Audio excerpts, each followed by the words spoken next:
Today, we're going to dig into a really powerful argument for fixing our political system.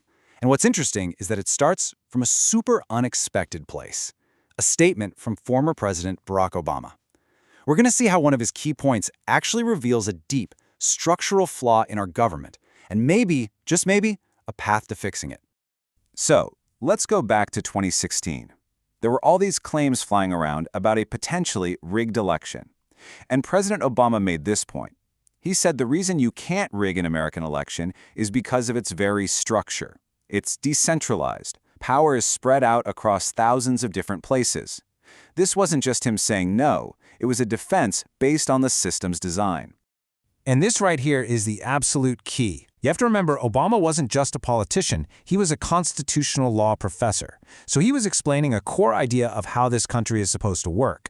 Dividing power isn't a bug in the system, it's the main feature that protects it. It's what keeps things safe. Which, of course, leads us to the big question for this whole explainer. If spreading power out is what makes our elections secure and safe from being hijacked, then why wouldn't that exact same logic apply to the entire system of government? What happens when government power gets too concentrated in one place? Okay, so that brings us to our first section, the system's single flaw. This is really about the core vulnerability you find in any highly centralized system. When you put all the power in one place, that one place becomes a giant flashing target. This chart really gets to the heart of the trade-off. On one hand, you have a centralized system. It creates a single point of failure. Basically, a massive, high-stakes prize that encourages this all-or-nothing, zero-sum fight. But a decentralized system? Yeah, it creates friction, but it also spreads out the power. It allows for local checks and balances. Think of it like the difference between a single, fragile pillar holding everything up versus a robust, layered foundation. And doesn't this feel like where we are today? When Washington, D.C. holds the keys to so much money, power, and cultural influence, every single election becomes this epic, winner-take-all battle for control of that one machine. The stakes just feel terrifyingly high for everyone. So, the next logical question is, how does this powerful, centralized machine actually get captured? To really get our heads around that, we can turn to a really useful framework from economics that, believe it or not, explains this political problem perfectly. It's called public choice theory. And the core idea is actually pretty simple.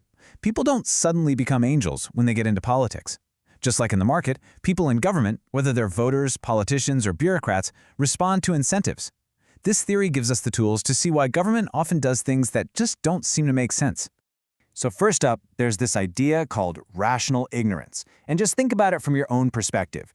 Can you really become an expert on farm subsidies and telecom regulations and foreign policy all at the same time? Of course not, because your single vote has such a tiny impact on the outcome, it's actually rational for you to remain ignorant on most of these complex issues.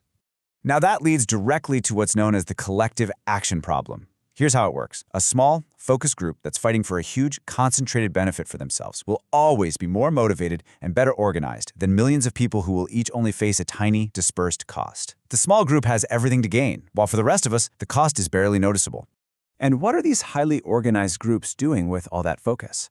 Well, they're often doing something called rent-seeking. This isn't about creating new value or a better product. No, this is about using political influence, lobbying, to get the government to give you special favors like subsidies or regulations that hurt your competitors. It's about getting benefits you couldn't earn through fair competition. The classic example that makes this crystal clear is the sugar tariff.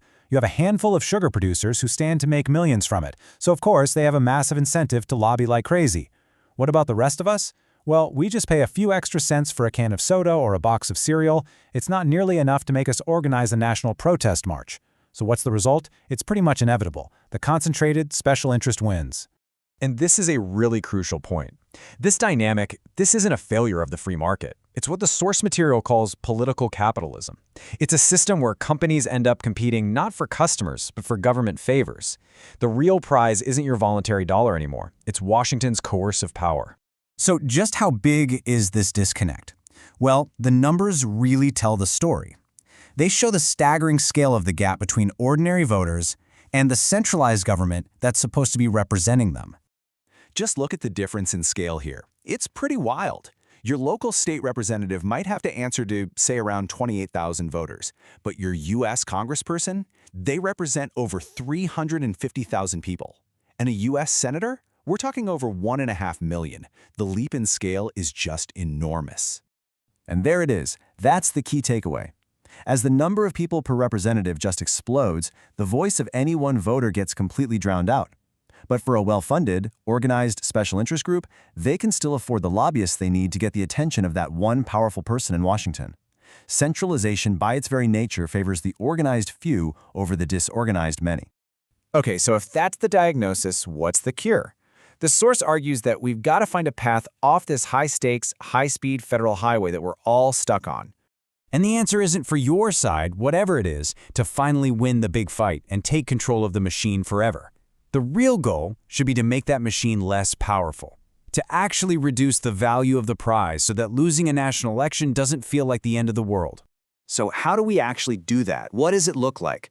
Well, it's a structural fix, step by step. First, you lower the speed. You apply the brakes to our frantic national politics. Then, you start actively returning decision-making authority back to the states and local communities. This makes power more visible, more accountable, and most importantly, it shrinks the prize. It makes capturing Washington, D.C. a lot less valuable.